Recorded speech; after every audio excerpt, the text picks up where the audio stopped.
The air inside the Washington, D.C. Peace Summit Hall was heavy. The room was filled with presidents, journalists, generals, and Secret Service agents. Cameras were everywhere: red carpets, golden lights, suits and ties, cold handshakes and colder smiles. But no one saw it coming. The moderator called out, "President Ibrahim Traoré of Burkina Faso and former U.S. President Donald Trump, please come to the stage." The crowd shifted. Whispers broke out. Many expected conflict. The young African leader had been outspoken, especially about neo-colonialism and foreign military presence in Africa.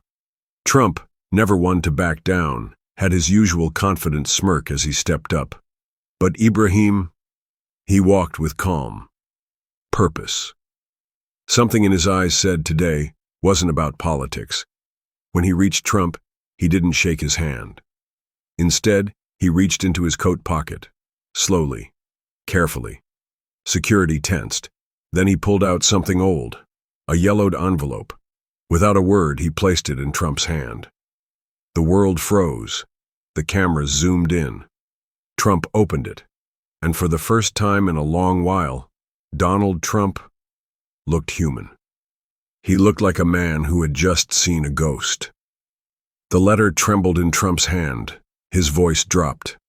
No crowd, no noise. Only a single breath as he began to read. "Dear future, my name is Corporal Michael J. Reynolds. I'm stationed in Burkina Faso. I don't know if I'll live to see another day, but I had to write this. Yesterday, our convoy passed through a small village. The kids ran after us waving. One of them, a skinny boy with no shoes, smiled at me like I was a hero. I gave him my last protein bar. He gave me a mango. His name was Ibrahim." A gasp rippled through the audience. Traoré's gaze didn't leave Trump's face. He stood silent, grounded, as if holding back a storm inside him. That night, our camp was hit. A rebel attack. Most of my unit fled, but I stayed. I had to make sure that village was safe. I made a promise to that boy. I'd protect them. Not because it was my duty, but because he looked at me like I mattered. If this letter is ever found, remind America that dignity isn't about flags or medals. It's about staying when you don't have to. Trump's voice cracked. His lips quivered. The room was silent. Nobody blinked. Trump sat down. No longer a leader, no longer a symbol, just a man holding a fragile memory. Ibrahim stepped forward. His voice, when he finally spoke, was soft, yet it carried like thunder. "I was 8. I remember that mango. I remember your soldier. He didn't run, he stayed. I never saw him again." A tear slipped down Trump's face. Real, no performance. "I found this letter a year ago. It was buried with a metal box in my old village when we were rebuilding after a flood. Alongside it was his name tag. I've carried it every day since." He pulled a small, rusted piece of metal from his coat and showed it to the cameras. "Michael J. Reynolds." People began crying in the audience. Reporters lowered their cameras. Trump looked at the letter again, then at Traoré. "I knew Reynolds," he said. "He served under me. I signed his deployment myself." A pause. Then Trump whispered, "He died believing in something." Traoré nodded. "And so do I." Outside the summit hall, the news was exploding. Inside, no one dared to speak. The cameras were still rolling, but the journalists were frozen. The usual aggressive flashes had stopped. Some wiped their eyes, others lowered their heads. Traoré stepped back and took a seat beside Trump. Not across from him, beside him. The symbolism wasn't lost on anyone. The moderator tried to speak, but her voice shook. Traoré spoke first. "You see, this is not about power. Not today. It's about memory. That soldier and Michael, he wasn't African. He wasn't Burkina, but he treated us like family. He gave his life without asking for anything back." He looked out at the world through the cameras. How many Michaels have been forgotten? How many children like me grew up carrying a moment no one else remembers? Trump didn't interrupt. For once, he just listened. The room was still. Outside, hashtags began to trend. The letter. Michael Reynolds. Ibrahim remembers. But inside that hall, it wasn't about social media. It was about the past whispering to the present. Traoré took a breath. I've never told anyone this, but the day that convoy left, rebels came back that night. My mother threw herself over me when the first shots rang out. His voice caught. She didn't make it. The room shifted. Quiet sobs echoed near the back. Trump's mouth parted slightly. Even he didn't seem to know what to say. Traoré continued, steady. Michael came back, alone. He carried me from the flames. I had a burn on my leg. He used his own shirt to bandage it. He looked down for a moment, then back up. I still have the scar. It reminds me every day that not all heroes wear medals. Some wear dust. Some leave only letters behind. Someone in the front row, a war veteran, stood up and saluted. The room followed. In silence. They weren't saluting Traoré or Trump. They were saluting a name written in fading ink, Michael J. Reynolds, and everything he unknowingly passed on to a little boy in a torn village. That little boy now sat on the world stage. Trump cleared his throat. But for the first time in a long career of speeches and sound bites, he had nothing clever to say. No slogans, no fire, just silence. He looked down at the letter again. I remember Michael. He was quiet, said strange things in mess halls, talked about the weight of peace, said sometimes it's heavier than war. He paused. I didn't understand him back then. Now I do. Trump turned to the audience. People think peace comes from deals, documents, and dollar signs. But maybe it comes from staying when you don't have to. He turned to Traoré. I'm sorry for everything we got wrong. Gasps rippled through the room again. Traoré didn't gloat. He nodded, like a son forgiving a father who finally understood. That moment, captured by hundreds of cameras, didn't go viral because of politics. It went viral because it was real. One man spoke from memory, another from regret, and both from truth. A technician zoomed the main camera onto the letter. Traoré gently turned the page over. The back had one final line, faded, but still visible. If this finds its way into the hands of someone with power, do one thing for me. Protect boys like Ibrahim. Wherever they are, please. Trump's hands trembled. Traoré placed a finger on that sentence. Michael never knew I'd become a president. He didn't see that far. He just wanted one of us to make it out. The lights in the hall flickered slightly. Outside, storm clouds gathered over D.C. Trump whispered, "We failed him." Traoré nodded. But today, we can begin again. The letter was handed to a UN peace historian on the side of the stage. Cameras followed its every move. It was now a global artifact, not just a letter. A message carried from a forgotten battlefield to the heart of global power. Children across America and Africa were watching. So were veterans, and so were families who had lost someone whose story never made the news. This was no longer about Trump or Traoré. It was about Michael and the quiet promise of a soldier who stayed behind. Suddenly, a voice came from the audience. "Mr. President, may I say something?" Everyone turned. A girl in her 20s stood up, red dress, brown curls, a trembling voice. I'm Sarah Reynolds. Michael was my father." The whole hall stopped breathing. Trump stood. Traoré blinked, stunned. Sarah walked slowly to the stage. Her hands clutched a tiny photo, the only one she had of her father in uniform. "I was only 2 when he left. My mom raised me alone. She passed last year." We never knew what really happened in Burkina Faso. She looked at Traoré. Her voice broke. But now I know. You were the boy my father wrote about. You were real. Tears ran freely down Traoré's cheeks. He stepped forward. Your father saved my life. I owe him everything. Sarah handed him the photo. My mom said he believed one good act could change the world. She never stopped believing that, not even when no one cared. Trump whispered. She was right. Traoré hugged her, not as a leader, but as a survivor finally meeting the legacy of the man who didn't run. The crowd stood and applauded, but it wasn't loud. It was reverent. The skies outside cracked with thunder. Rain poured over Washington, D.C. Inside the summit hall, no one moved. Trump stood next to Sarah and Traoré.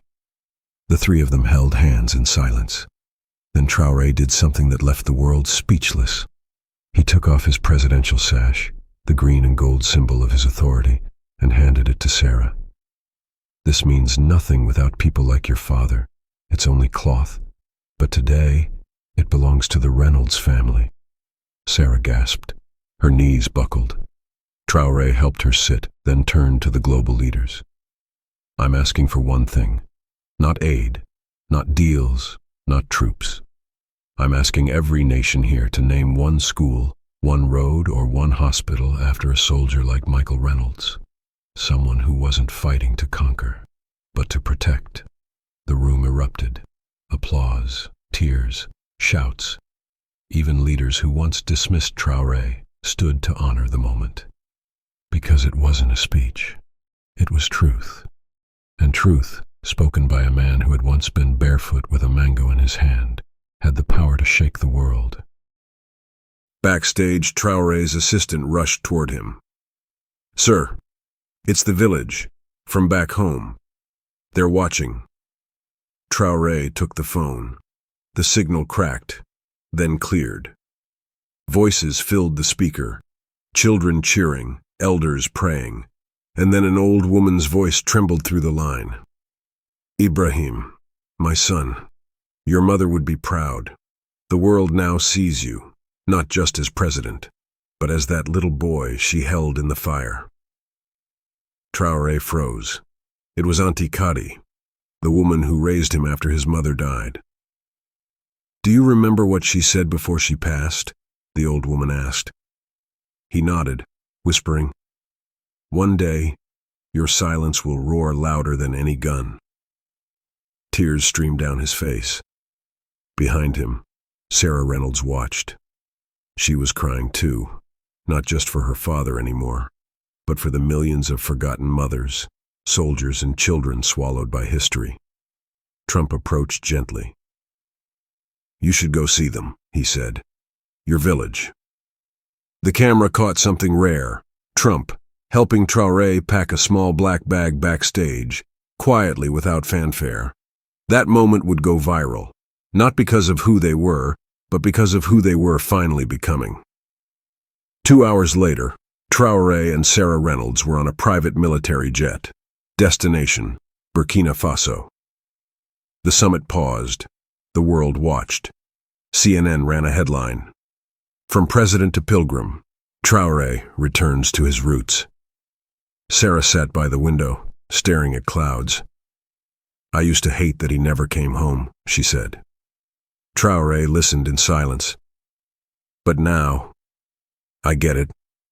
He stayed because there was someone who needed him more than me. She looked at him, her voice cracking. I'm glad it was you. Traoré didn't speak. He reached into his coat and handed her something. A folded handkerchief, dusty, burned at the corner. This was wrapped around my leg the night your father saved me. She held it like it was glass, priceless, sacred.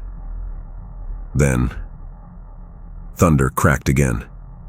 Not from the sky, from below. They were flying over Tougan, Traoré's home village. The pilot tilted the plane. Below them, hundreds of people stood in the rain, waving cloths, palm leaves, and even torn pages of notebooks. Some wrote, "Welcome, Michael." Others just held candles.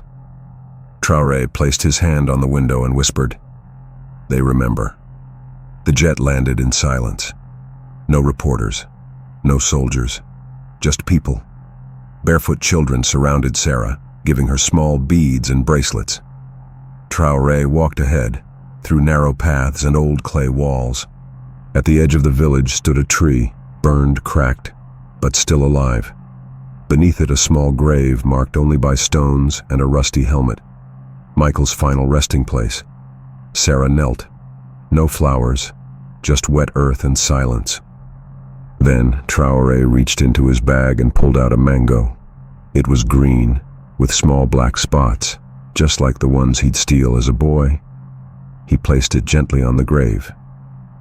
"He told me once," Traoré said softly, "that peace is like a mango. You never know how sweet it is, until it's ripe." He turned to Sarah. "This is where he saved me, where he became a part of us. Now you're part of us too." Sarah placed her photo of Michael next to the mango and whispered, "We're home, Daddy." The crowd behind them bowed their heads. It didn't feel like politics. It felt like family, a global one, built from dust, sacrifice, and a single yellowed letter. Back in the village's small house, Traoré sat with Sarah. The yellowed envelope lay on the rough wooden table between them. Sarah hesitated, then carefully unfolded a smaller piece of paper inside the letter, one she hadn't seen before. It was Michael's handwriting again. "If you find this, Ibrahim, know that my fight never ended with a gun. It ends with you. Promise me you will use your voice to protect those who cannot protect themselves. Promise me you will carry the light when my hands can no longer hold the torch." Sarah's fingers trembled. "Your father believed in you, Ibrahim, even when he didn't know if you'd live." Traoré's eyes glistened. "I will, Sarah. I promise." The room was silent, but the weight of that promise filled every corner. Outside, children's laughter echoed, the sound of hope. News of the village visit and the letter's hidden message spread like wildfire. World leaders began naming schools, roads, and hospitals after Michael Reynolds. But something deeper was happening. People everywhere were writing letters, to soldiers, to children, to leaders, sharing stories of forgotten kindness. Social media flooded with pictures of scars, medals, and mango trees. Schools held moments of silence. Churches rang bells. For once, the world wasn't divided by politics. It was united by a shared memory, a bond between a soldier's sacrifice and a boy's future.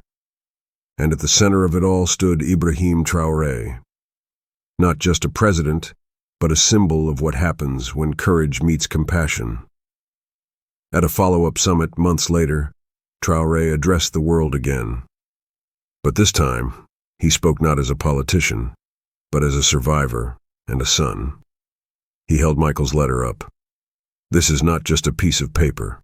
It is a call to every human being, to remember, to care, to act." He looked directly into every camera. "Peace is fragile.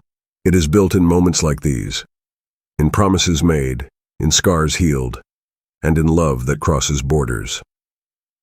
The crowd erupted in applause. Sarah stood beside him, tears streaming. Traoré smiled softly. This was the moment the world began to truly listen. Late one evening, as the summit lights dimmed, a quiet knock came at Traoré's hotel door. He opened it to find an elderly man, dressed simply, with tired eyes but steady hands. "I am Colonel James McAllister," the man said softly. "I was Michael's commander." Traoré invited him in, heart pounding. Colonel McAllister pulled out a worn photo of Michael and his unit. They were more than soldiers. They were brothers. Michael told me about the boy he saved, the boy who would grow up to be a leader. The colonel's voice cracked. "I wanted to see if that boy was real. And now I see he is not just real. He is hope." Traoré clasped his hand. In that small hotel room, Two generations connected across time, a bridge built from sacrifice and promise. The story of Michael Reynolds and Ibrahim Traoré rippled far beyond the summit halls. Schools in Burkina Faso planted mango trees in honor of the soldiers' promise. In America, veterans gathered to share stories long buried. Traoré's leadership shifted, from defiant youth to compassionate statesman. Diplomacy took new meaning, not just power, but healing.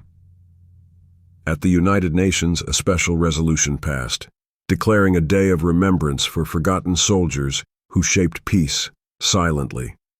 The world watched as Traoré, standing beneath a mango tree in his village, declared, "Peace begins when we remember the smallest acts of courage." Tears fell from children, leaders, and strangers who saw themselves in this story. Years later, in a quiet library, Sarah Reynolds placed Michael's letter in a glass case. Beside it, a plaque read, "For those who protect the future, often unseen, for those who inspire hope, often unheard." Traoré visited. He knelt, whispering, "Thank you, Michael." And then, looking at the world around him, he spoke softly. This letter was never about one soldier or one boy. It was about every human heart that dares to hope. The camera zoomed out to reveal children reading the letter together, in English, French, and many languages. A mango tree blossomed in the background. The screen faded to black. If this story touched your heart, if it made you cry or gave you hope, please do these 3 things. 1. Like this video. Let others find this message of courage and peace. 2. Subscribe to join this family of dreamers who believe in change, chapter by chapter, story by story. 3. Comment below. Share your thoughts, your tears, your promises. Tell us, who is the Michael Reynolds in your life? Together we honor the past, change the present, and build a future worth fighting for. Thank you for being here. Your heart is part of this story now.